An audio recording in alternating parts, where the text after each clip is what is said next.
नमस्कार, मैं हूं आपके साथ आशा सरमाल। आप देख रहे हैं रिपोर्टर में सबसे पहले आपको लिए चलेंगे कश्मीर, और कश्मीर से सनम एजाज हमें रिपोर्ट दे रहे हैं। क्या कुछ दिखा रहे हैं, देख लीजिए। तब जम्मू कश्मीर में वज़ीर आला गुलाम नबी आज़ाद थे और वज़ीर आला गुलाम नबी आज़ाद के दौर इक़्तिदार में एक बड़े बाब का ऐलान करते हुए बताया गया था कि शेख महमूद अब्दुल्ला ने लैंड टू टिलर दिया है, लेकिन आज़ाद के दौर इक़्तिदार में रोशनी स्कीम को राइज किया जा रहा है। और फटाफट में की गई रोशनी स्कीम पर पहले दिन से ही कई सवालात खड़ा हुए थे और सवालात के कटघरे में जम्मू कश्मीर की ब्यूरोक्रेसी के कुछ बड़े ओहदेदार भी आए थे। मामला तब से लेकर आज तक चलता रहा और बीच में कभी एसीबी को भी मामला आया, लेकिन कल जम्मू कश्मीर हाई कोर्ट ने एक बड़ा फैसला सुनाते हुए ये भी बताया कि एसीबी की कार्रवाई या एसीबी की कारकर्दगी ना तसल्ली बख्श रही है और अब ये कार्रवाई बाज़ाब्ता तौर पे सीबीआई के जरिए अमल अंजाम दी जाएगी। सीबीआई को 4 हफ्ते की मोहलत भी दी गई है और फर्स्ट एक्शन टेक्शन रिपोर्ट के हवाले से बताया गया है कि 4 हफ्ते यानी 2 महीने में सीबीआई इस रिपोर्ट पर अपना पहला एक्शन लिया जाए, वो अदालत को सुनाए बताए। लेकिन साथ साथ में ये भी बताया गया है कि इस रोशनी स्कीम से जहाँ कुछ चिराग जो है उनमें रोशनी आई है, वहीं अक्सर कहा यह भी जाता है कि पटवारी और रेवेन्यू डिपार्टमेंट के लोगों की बड़ी रोशनी दी गई है और बहुत से पटवारी और रेवेन्यू डिपार्टमेंट के अहदेदारों ने इस रोशनी स्कीम से अपने आसपास हर तरफ चिराग ही चमकाए हैं और इन चिरागों के चमकाने से उनके हालात और वाक़ात बहुत बदले हैं। 20,000 से लेकर 60,000 की तनख्वाह पाने वाला पटवारी बताया जाता है कि अरबपति भी बना है और टंगमर्ग से लेकर श्रीनगर के टेंगपुरा इलाके तक कई ऐसे पटवारियों के नाम भी आवाम में खूब बाज़गश करें, जिनके बारे में बताया गया कि इस रोशनी स्कीम के ज़रिए उन्होंने अहमद की टोपी महमूद के सर भी की और अंधा बांटे रेवड़ियाँ मुड़ मुड़ के दे अपनों को। और आज भी श्रीनगर से लेकर वादी के दूसरे हिस्सों में अक्सर लोग यही पूछ रहे थे, बता रहे थे कि अगर एसीबी को अपनी कार्रवाई या सीबीआई को अपनी कार्रवाई करनी है तो शुरुआत पटवारी से करे, बाकी पते खुद सामने आ जाएंगे। फिरदौस अहमद के साथ सनम एजाज, श्रीनगर, कश्मीर। चलिए, तो आपने देखा कि सनम का क्या कुछ कहना था, किस तरह से सूरत हाल जो है वो कश्मीर के अंदर बने हुए हैं। चलिए, अब आपको शहर श्रीनगर लिए चलते हैं। इरफान फाजिल ग्राउंड जीरो से हमें रिपोर्ट दे रहे हैं, देखिए। वादी कश्मीर का टूरिज्म और उसी टूरिज्म की मार लगातार दिखाई दे रही है। अगर बात करें वो मामला 370 का हो या कोविड का कहर, चपेट में हर एक शोबा जो है आ चुका है। खुसूसन अगर बात करें शिकारे वाला, हाउस बोट वाला, टैक्सी वाला, होटल वाला, या कह सकते हैं कि वो गरीब तबका जो अपने दिन का रोज़गार सयाहों के साथ जी हाँ कमाता था। मगर जब से कोविड-19 का कहर है तब से वादी कश्मीर के टूरिज़्म को एक बहुत बड़ा झटका लगा है।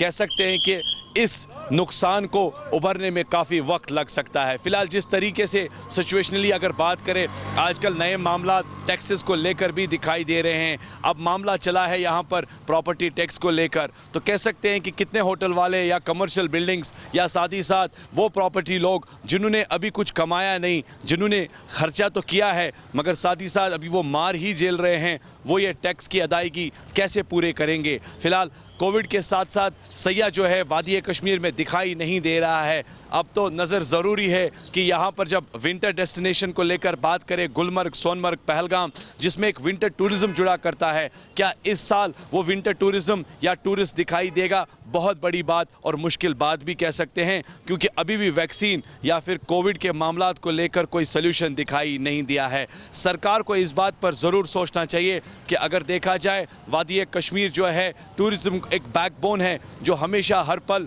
कश्मीर को बचाती है, मगर कई सालों से ये इंडस्ट्री डिफंग हो चुकी है, जिसकी वजह से आज हर कोई अनएम्प्लॉय हो चुका है। अब आने वाले टाइम में सरकार को कुछ ऐसे इकदाम उठाने की ज़रूरत है जिसमें यहाँ के रोज़गार जो कि टूरिज़्म के साथ जुड़ा है उनको एक उभरता सितारा मिले, यानी उनको एक अच्छा रोज़गार मिले ताकि वो इस इंडस्ट्री को आने वाले टाइम में बचा सके। वीडियो जर्नलिस्ट समीर वानी के साथ सईद इरफान फाजिल, Gulistan news, JK 24/7, Kashmir.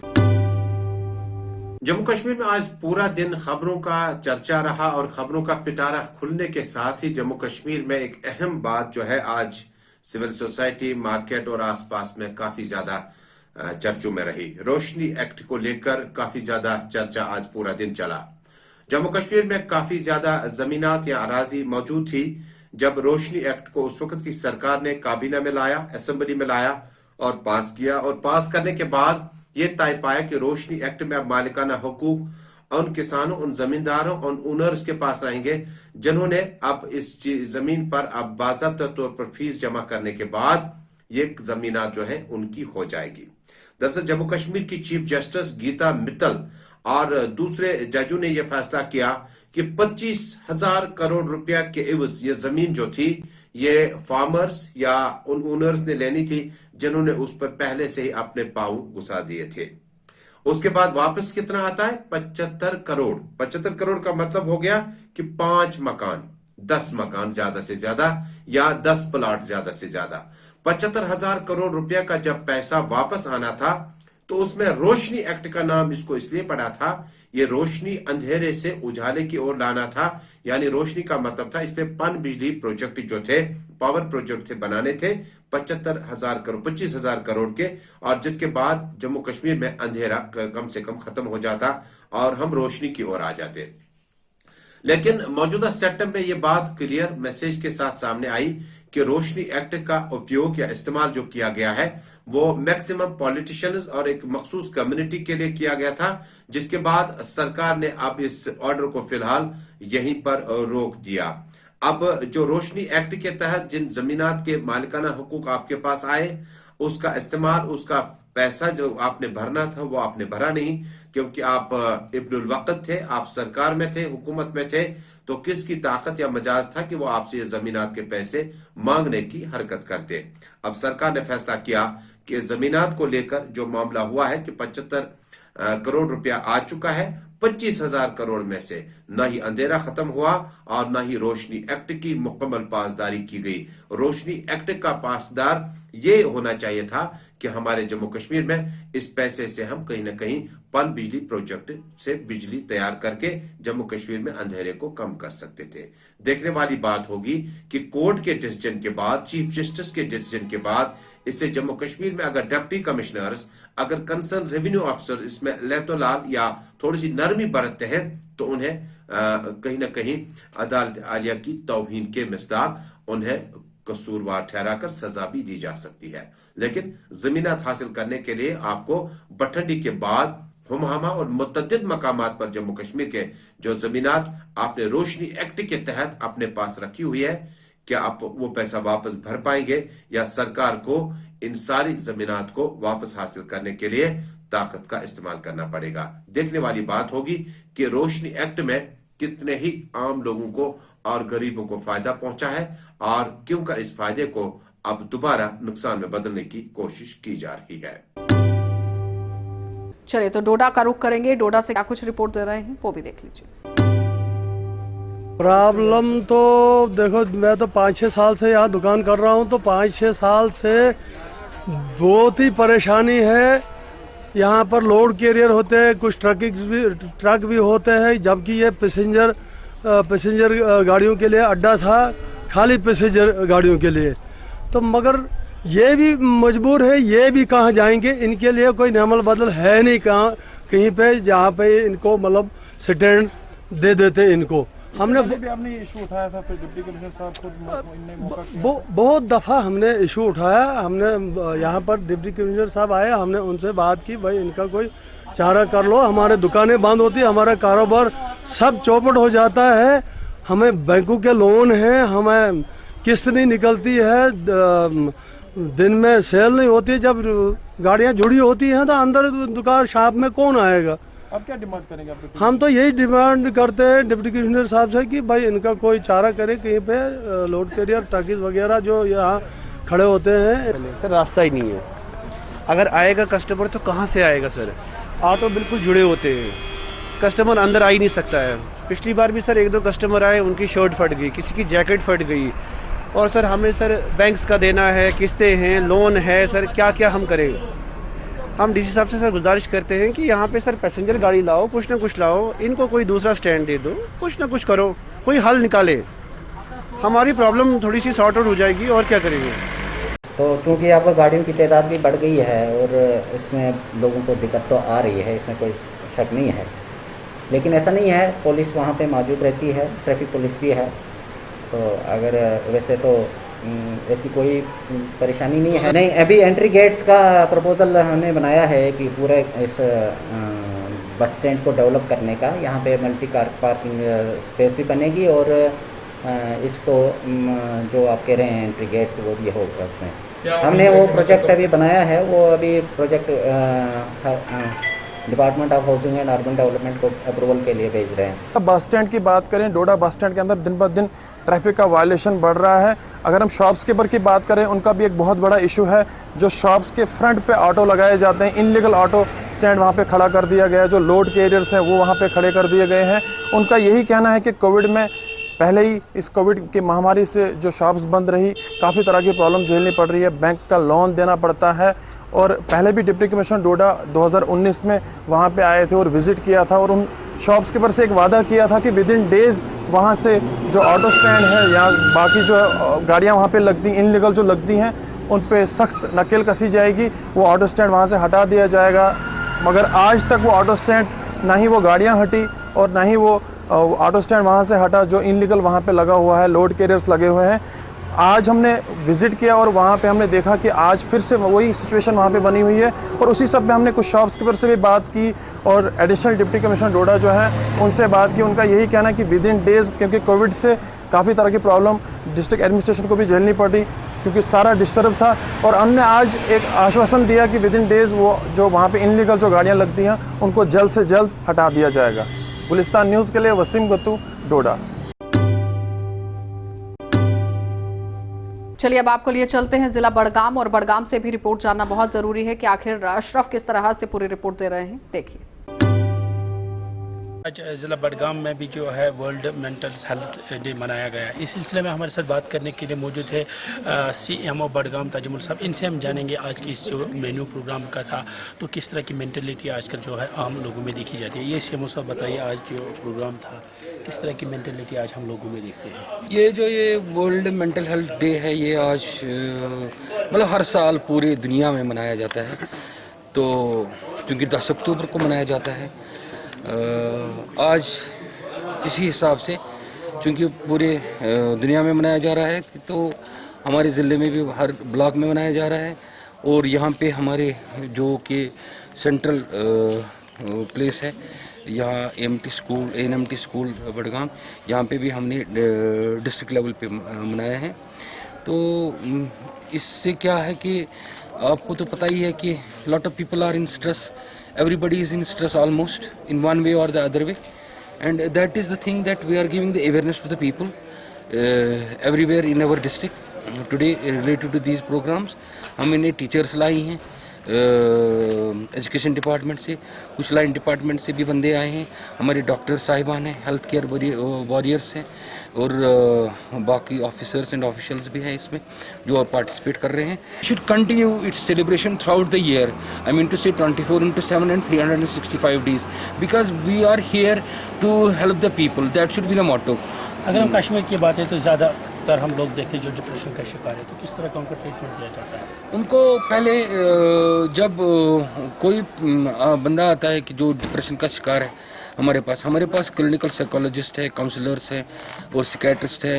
We give them the counselling और साथ साथ उनकी अगर किसी को दवाई की ज़रूरत होती है उनको दवाएं भी देते हैं and like this we carry on, and counselling is must in any sort of psychiatric element. चलिए नाज़रीन, ये थे हमारे साथ CMO बड़गाम जिनका ये आज जो मेंटल हेल्थ डे मनाया जा रहा है, किस तरह जो अगर किसी में इस तरह के अलामत पाए जाए तो किस तरह उसको जो है अवेयरनेस की जाती है। यहाँ पर इन्होंने एजुकेशन डिपार्टमेंट से भी कुछ लोगों को लाया है ताकि वो उनको अवेयर करे। गुलिस्तान न्यूज़ के लिए बड़गाम से कैमरामैन ज़हूर के साथ डार अशरफ। सिक्किमा विक्किमा कोशिश करान 10 मिनटन हज काम तथ लगान दह बराबर बे अक्सी नफरस कह 5 नफर आसान अस नश वातान कह सिक्किमा विक्किमा अम गवर्नमेंट दान छुमन खतर मशीन दिन जायन वो मे मशीन दिख योर ना दिख ना आव कह वन ना दिवान जनाब। तुम बासान कि अगर तुम मशीन तुह नश तुह लगान ये ठेपर दह लगान अगर सह तुह कूता टाइम लगे अकिस ठेपर लगान 5 नफरन दह अगर सह 5-10 मिनटन हज काम अस पान वुचमुत वारियान जायन तो मगर अस दितुक ये मिरगुंडस मज एग्रीकल्चर मुलाजिम या तुम अफसरान तुम योर ना कहीं तम योर टोटली ना तम दिवान फसलस नजर ना कह दिवान ना कुन हिसाब तम वातान योर तुत योत ना कह लोग यहोस जबरदस्त आबुक यथ आव फॉल्ट गो कुन अंद आब तह खास दान तसान कह मुश्किल सान बराबरी कह वो तुम कोता दान पतर 3 कनालन हुंद दान अत नेरान 3-4 ठेल दान। तो बिल्कुल आपने यहाँ पे देखा कि ये इन लोगों का यही यहाँ पे कहना है कि अगर एग्रीकल्चर डिपार्टमेंट जो इस वक्त बड़े बड़े यहाँ पे स्कीमें कर रहे हैं या इरिगेशन डिपार्टमेंट के बारे में अगर हम बात करें तो इरिगेशन का भी एक अहम रोल यहाँ पे जो हमारे यहाँ पे फार्मर्स है इनके साथ इरिगेशन का भी एक अहम रोल है, क्योंकि पानी के अगर बारे में बात करें इससे पहले भी हमने बहुत सारी यहाँ पे न्यूज़ टेलीकास्ट की, उसमें हमने दिखाया कि इरिगेशन डिपार्टमेंट बिल्कुल फेल है क्योंकि इनके पास पानी नहीं था। साथ साथ में अगर हम एग्रीकल्चर की यहाँ पे बात करेंगे तो एग्रीकल्चर महकमे को इस वक्त चाहिए जैसा कि वो इस वक्त वो मिशन लोगों को फराहम करते हैं, उनको चाहे कि इन एरियाज़ में भी आए जो हमारे यहाँ पे हम कहेंगे कि पट्टन के कॉर्नर्स पर जो ये एरियाज़ है इनके पास भी आए और इनके वो किट्स जो है उनके पास वो इनको भी किट्स यहाँ पे दे ताकि ये भी ज़्यादा से ज़्यादा यहाँ पे इस शाली के फसल को यहाँ पे उगा सकते हैं। राही निसार, गुलिस्तान न्यूज़, पट्टन। चलिए तो किश्तवाड़ का भी रुख कर लेंगे क्योंकि जिला किश्तवाड़ की सूरत हाल भी जानना बहुत जरूरी है। अजय शान हमें रिपोर्ट दे रहे हैं, देखिए। सर आज जैसे श्री हमारे प्रधानमंत्री श्री नरेंद्र मोदी जी के इस पे उन्होंने शुरू किया हुआ है, कोरोना वायरस के खिलाफ एक जन आंदोलन स्टार्ट किया हुआ है how to prevent spread of this disease.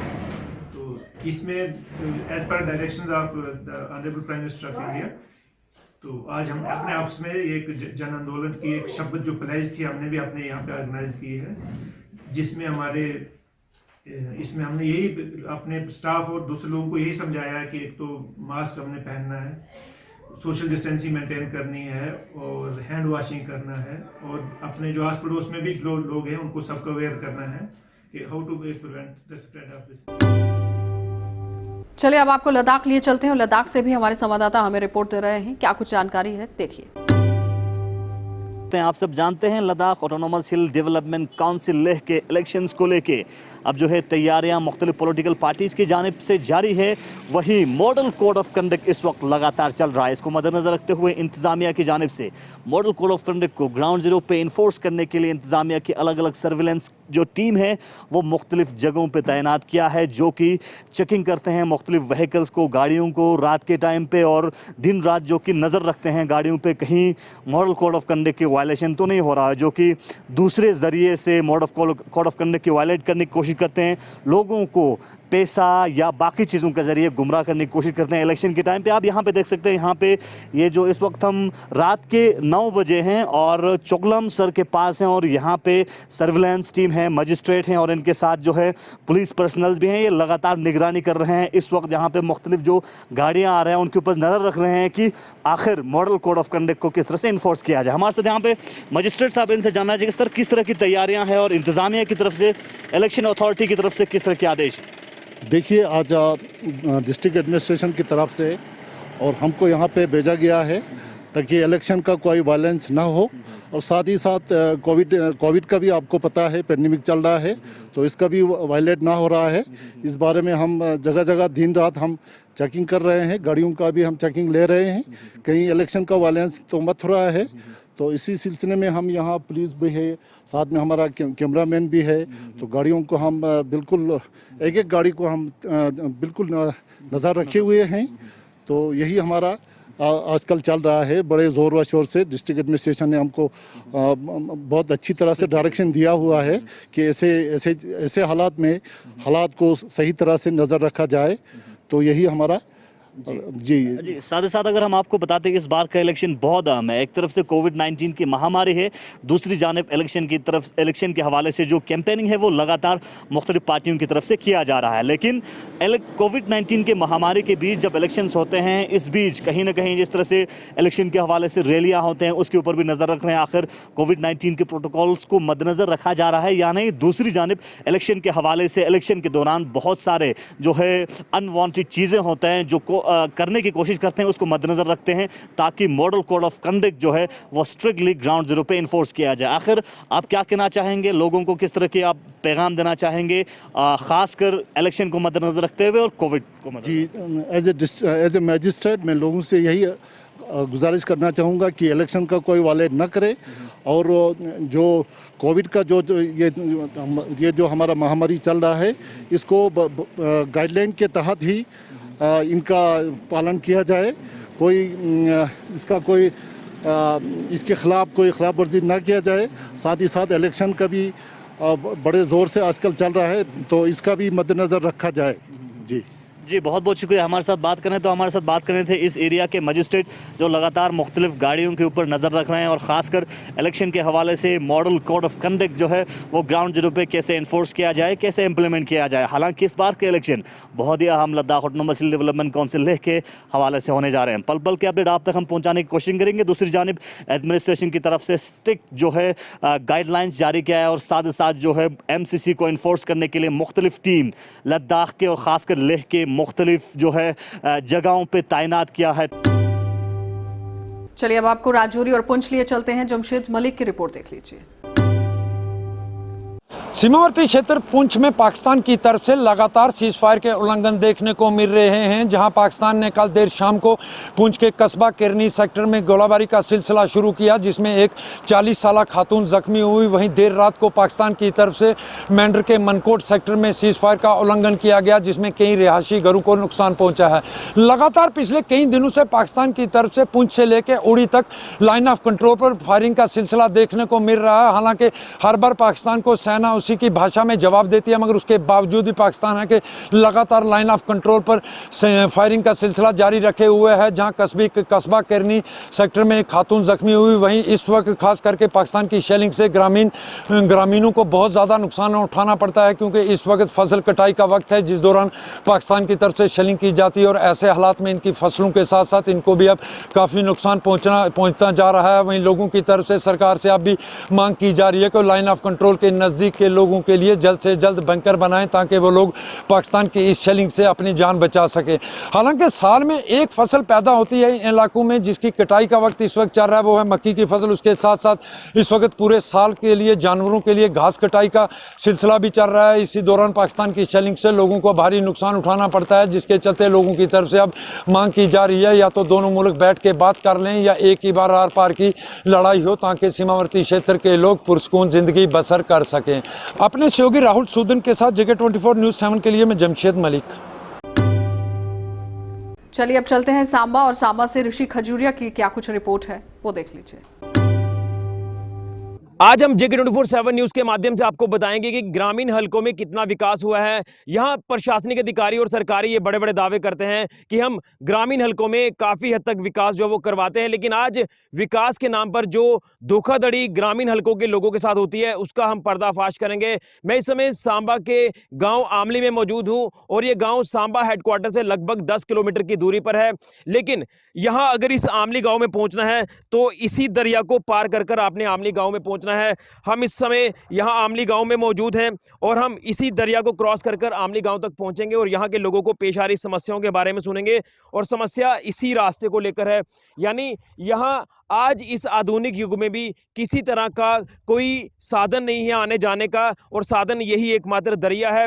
ना तो यहाँ पर कोई पुल बनाया गया है, और हम रोड कनेक्टिविटी की बात करते हैं तो रोड कनेक्टिविटी यहाँ पर पूरी तरह से ज़ीरो है। लेकिन एक बड़ा रिस्क होता है जब इस दरिया को पार कर आना जाना होता है लोगों का, बच्चों का। कोई बीमार हो जाए गांव में तो उसको अस्पताल किस तरह से पहुंचाना है, ये एक बड़ी दिक्कत जो वो आज के इस आधुनिक युग में है। तो मैं यहाँ आमली गांव के लोगों से जानने का प्रयास करूंगा कि कितनी दिक्कतें इसको लेकर आ रही हैं, क्योंकि एक रिस्क जो है ये ज़िंदगी के साथ बना हुआ है। इस दरिया को पार कर आना जाना होता है। तो मैं यहाँ के स्थानीय लोगों से जानने का प्रयास करूँगा। तो कहीं ना कहीं ये एक जेन्युइन दिक्कत और जेन्युइन डिमांड इनके द्वारा ये उठाई जा रही है कि कम से कम यहाँ पर एक लोहे का पुल ही बना दिया जाए, ताकि जो रिस्क है वो कवर हो जाए। इसी के साथ आप दरिया की बात करते हैं सर, हम आपके मीडिया के माध्यम से बतलाना चाहते हैं जी, एक बहुत बड़ी समस्या हमारे लिए, हमारे लोगों के लिए, हमारे बच्चों के लिए, हमारे बुजुर्गों के लिए, महिलाओं के लिए। जब कोई बीमार हो जाता है सर, बरसात के मौसम में हम भगवान के सहारे ही जीते हैं। जहाँ से हमने कई बार बतलाया कि इस दरिया की इतनी बड़ी समस्या, हमारे बच्चे पढ़ने नहीं जा सकते हैं। अगर हम घर के लिए कोई वस्तु लाते हैं, जैसे करियाना लाते हैं, कई दफ़ा इस दरिया में बह जाता है पानी की वजह से। और जब बरसात होती है इधर तो मतलब ही नहीं कि हम क्रॉस कर पाएँ, कोई भी कम्युनिकेशन नहीं है, रोड कनेक्टिविटी इसकी नहीं है। हम आपके चैनल के माध्यम से एडमिनिस्ट्रेशन को बतलाना चाहते हैं कि जहीं पे हम नहीं चाहते कि करोड़ों की तादाद में, हम चाहते हैं जहीं पे कहीं स्टील ब्रिज ही बनाया जाए ताकि हमारे छोटे छोटे बच्चों का भविष्य उज्जवल हो जाए। और हमारे जो एजुकेशन सेक्टर की बात करते हैं, मैं चाहता हूं कि इस आमली गांव के बच्चे जो हैं 12th के आगे नहीं जा सकते हैं, कोई कॉलेज एजुकेशन नहीं ले सकते हैं, हायर सेकेंडरी की एजुकेशन नहीं ले सकते हैं। हम बार बार एडमिनिस्ट्रेशन से और आपके चैनल के माध्यम से गवर्नर महोदय से अपील करना चाहते हैं कि इस दरिया में स्टील ब्रिज ही बनाया जाए ताकि हम भी एक आज़ाद हिंदुस्तान में अच्छा जीवन जी सकें। लेकिन हमारे बच्चों के लिए इतनी दिक्कत है, इतनी मुश्किल है जनाब, हम व्याख्या नहीं कर सकते। इस कहीं से भी जाएं तो यही दरिया हमें कट ऑफ करता है। लेकिन एक चीज़ मैं जानना चाहूंगा कि बैक टू विलेज के प्रोग्राम चलाए जा रहे हैं, उसमें ये डिमांड उठाई गई है आपकी तरफ? सर फेस 1 में सबसे पहले हमने ये डिमांड उठाई कि हमारा रास्ता ही नहीं है, हम बिल्कुल कट हो चुके हैं इस दरिया की वजह से। बाकी डेवलपमेंट तो बाद की बात है। अगर हम गलियां भी बनाएंगे तो इसी दरिया से गुजर कर जाना पड़ेगा। अगर हम कोई हैंडपंप लगाएंगे इसी दरिया से मशीन जाएगी। कोई भी हमारा मटेरियल घर तक लेना हो, रेता बजरी पत्थर या खाने की वस्तु लेनी हो, कोई भी चीज़ लेनी हो, इसी दरिया को पार करके जाना पड़ता है। और हम इस दरिया से इतने दुखी हैं कि बरसात के मौसम में अगर कोई बीमार हो जाए तो उस भगवान से दुआ करते हैं कि भगवान ऐसे ही उनको बख्शा जाए, उनकी रूह को शांति मिले। ऐसे कोई हमें तक डिस्पेंसरी नहीं है, कोई डॉक्टर नहीं पहुंच पाता है सर। लेकिन एक चीज़ मैं जानूंगा कि सहूलियत के लिए लोगों ने गाड़ियां रखी होती है अपने पास, तो गाड़ियां जिन्होंने रखी हैं गांव में, तो वो कहाँ कैसे इन दरिया को पार करके जाते हैं? सर देखिए, गाड़ियां तो ली हैं लेकिन इस दरिया के पार ही लगाना पड़ती हैं। कहीं तलोड़ में लगा देते हैं, कहीं इसी मंदिर में लगा देते हैं, कहीं नाड में लगा देते हैं। गाड़ी तो नामुमकिन है। इन्हीं दिनों शायद छोटी मोटरसाइकिल वगैरह वो भी ऐसे ही दरिया पार करके वो भी 1 महीने में खराब हो जाता है। यानी इस मॉडर्न टाइम की बात करें तो आज भी आप पिछड़े हुए हैं? बहुत ज़्यादा पिछड़े हुए हैं। इस दरिया की वजह से इतने पिछड़े हुए हैं कि हमारी कोई भी डेवलपमेंट इसी दरिया की वजह से नहीं हो पाती है। बुजुर्ग जी, मैं आपसे जानना चाहूंगा कितनी दिक्कत है, आप तो यहीं इसी गाँव में पले बड़े हैं, तो आज तक भी जो चलने के लिए रोड कनेक्टिविटी की जरूरत होती है वो नहीं है, पुल तक नहीं बनाया जा रहा। क्या कहना चाहते हैं, कितनी नालायकी प्रशासनिक अधिकारियों को, नेताओं को सामने आती है? देखो सर जी, जब बैक टू विलेज वाले अधिकारी आए थे उनको हमने ये दरिया पार करवाया, गली गली घुमाया, लेकिन उसका कोई एक्शन हुआ ही नहीं। कोई अधिकारी पूछने के लिए नहीं आया कि क्या दिक्कत है क्या नहीं है। वो दूसरी बार फिर आए, उन्होंने फिर अपना बैक टू विलेज वाला जो प्रोग्राम है वो चलाया, लेकिन इसके बारे में कुछ नहीं पूछा कि हमने क्या कुछ किया है कि नहीं किया है। अभी ये स्कूल इधर 12वीं का स्कूल है, लेकिन हम दरिया के इस साइड में है, हमारे लिए जैसा है वैसा नहीं है। हम कैसे दरिया को क्रॉस करेंगे? हमारे को सिर्फ यही है कि इधर आने जाने का कोई ना कोई साधन होना चाहिए, चाहे वो लोहे का ब्रिज हो, चाहे मतलब कुछ भी हो, किसी भी तरीके से हमको आने जाने का कोई साधन होना चाहिए। चलिए एक चीज़ मैं आपको बताना चाहता हूँ कि अगर इस आमली गांव की बात करें, तो ये एक आइलैंड है, यानी एक टापू है जो दरिया के इर्द गिर्द है। और जो आप ऊपर का हिस्सा देख रहे हैं, यहीं से गांव शुरू हो जाता है, लेकिन आने के लिए रास्ता यही है। यहाँ से हम इस दरिया को पार कर इस गाँव में पहुँच रहे हैं। लेकिन आज भी इस आधुनिक युग में ये लोग कहते हैं कि हम विकास की रफ्तार को तेज़ होते हुए देखना चाहते हैं, लेकिन ये अधिकारी, जो प्रशासनिक अधिकारी हैं या नेता लोग हैं, ये सिर्फ और सिर्फ वादे करते हुए नजर आते हैं। प्रशासनिक अधिकारी अपने एसी कमरों से बाहर नहीं निकलते, और जो नेता लोग हैं अगर वो आते हैं गांव में कभी कभार, वो कभी तब होता है जब इनको वोट चाहिए होता है। लेकिन आज भी इस आधुनिक युग में आमली गांव के लोग इसी दरिया को पार करते हुए अपनी ज़िंदगी को दांव पर लगाकर गांव में आते हैं, यहीं से अपने कामकाज पर जाते हैं। स्कूल पढ़ने वाले बच्चों का भविष्य कहीं ना कहीं अंधकार में दिखाई दे रहा है। जब बरसात का पानी इस दरिया में ज़्यादा हो जाता है तो बच्चों का स्कूल जाना मुश्किल हो जाता है, पढ़ाई सफ़र होती है। जो अगर कोई बीमार हो जाए गाँव में तो उसे अस्पताल पहुँचाना मुश्किल हो जाता है। तो ये है कहानी